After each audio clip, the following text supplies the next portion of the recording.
and what effects will they have on the cardiovascular system if we have also inflammation and other factors together. What if we have too much free radical damage? Then those saturated fats can become a problem. By themselves, they don't cause much of a problem for most people. But because they contain so many other factors that nobody wants to ingest and nobody is aware of usually, they should not be recommended to anybody as a part of our regular diet. I mentioned the hormones, the stress hormones that come from them, but also they contain fatty acids that lead to inflammation called arachidonic acid.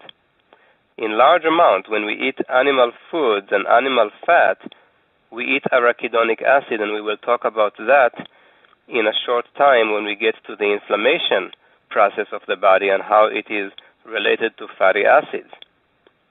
So that's arachidonic acid, which is a very long polyunsaturated fatty acid that we get in large amounts from animal fats and only from animal fats, because only animals produce it. Also humans produce arachidonic acid. And why do they produce it? Because we all need to have some source of material for inflammation when we are injured, when we have a surgery, when we need inflammation to save our lives, when we have toxicity or infection. We need the inflammatory process to save us, and it has to come and go quickly, rapidly. We don't want inflammation to become chronic. That's why we want just the right amount of arachidonic acid in the body. But when we eat saturated fats from animal sources, we get arachidonic acid in large amount, and it's not just in the fat of the animal, it's in the membranes surrounding each and every cell of the animal. So we end up with a lot more arachidonic acid in our body, and the whole society starts getting inflamed. We all are walking inflammatory mammals that continuously worry about cardiovascular disease and autoimmune disease and allergies and free radical damage and metabolic dysfunction and lack of energy production, all because of excessive inflammation, and that has to do with the type of fats that we eat. Are we all clear so far with this biochemistry? Yes, and I know we're getting closer and closer to the part where you actually tell us which fats to eat, and so I'm sure many people are waiting with bated breath. Well, maybe we'll have to keep your patience going a little longer yet, because we're not done with the story. Okay. I'll just say a couple more things about inflammation, because that's really important. When we eat fats from vegetables, most of the vegetable oils are polyunsaturated. We have omega-3 fatty acids and omega-6 fatty acids. Omega-6 fatty acids happen to be the precursors to arachidonic acid, which I just mentioned. So now you understand that omega-6 fatty acids can easily lead to increased inflammation because they can convert into arachidonic acid. Omega-3 fatty acid, on the other hand, can inhibit the production of arachidonic acid. That's why so many people are being told all the time to take in omega-3 fatty acids to reduce the inflammation that's already in their body. However, the inflammation happens as a result of too much arachidonic acid in the first place because we eat too many animal foods. If we avoid animal foods, we wouldn't need that many omega-3 fatty acids. It won't be necessary. And especially if we reduce our reliance on omega-6 fatty acids, which usually come from soybeans and corn and sunflower seed oil and safflower oil and canola oil, etc., linseed oil, we end up with so much arachidonic acid potential that we continuously need to take in more omega-3 fatty acid. This gets even more interesting. to convert omega-3 fatty acids into the fatty acids that are active, EPA and DHA. You all heard, I hope, about EPA and DHA. Those are naturally occurring in fish and in other cold water mammals, cold water animals.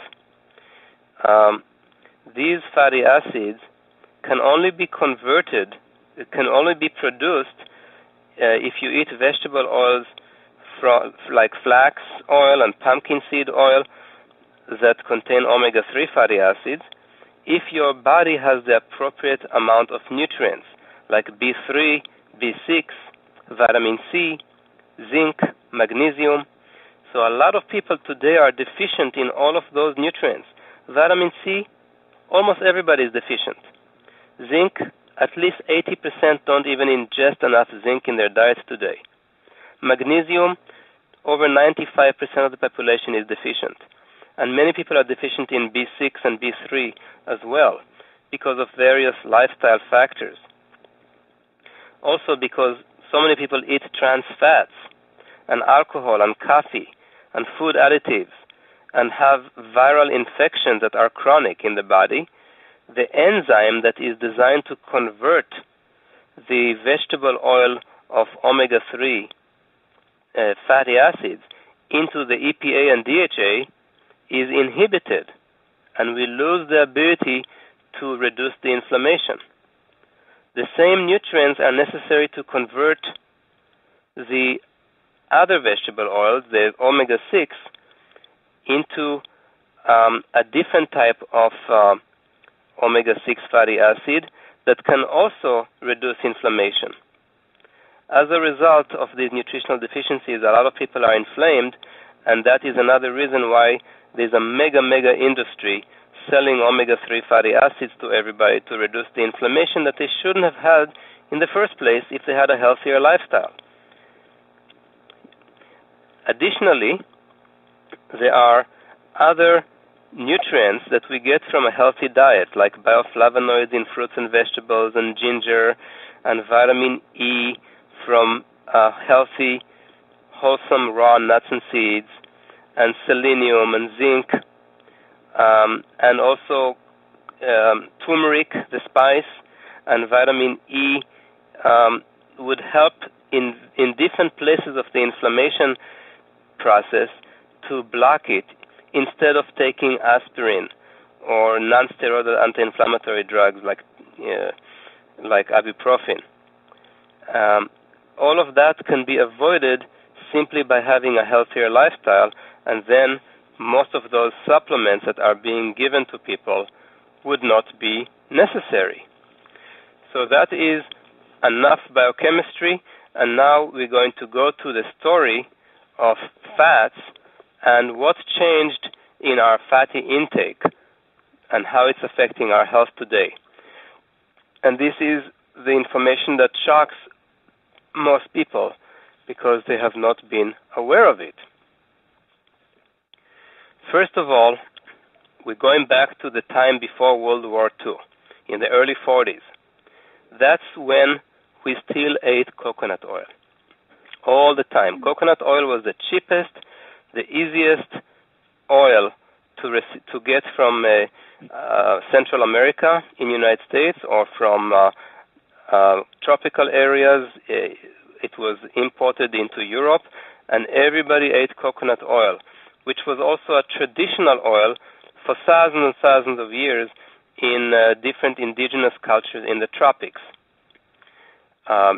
Even today, when I go to places like Malaysia or Thailand, the grandparents of the doctors I lecture to have a distinct recollection of all the coconut oil that they used to make, and the doctors are telling me, yes, I remember my grandparents used to do that and feed me with coconut oil. What happened to it? It all disappeared. We have to understand why it disappeared, and then we have to understand the health ramification of that, which will then bring us into what we should be eating in terms of fat.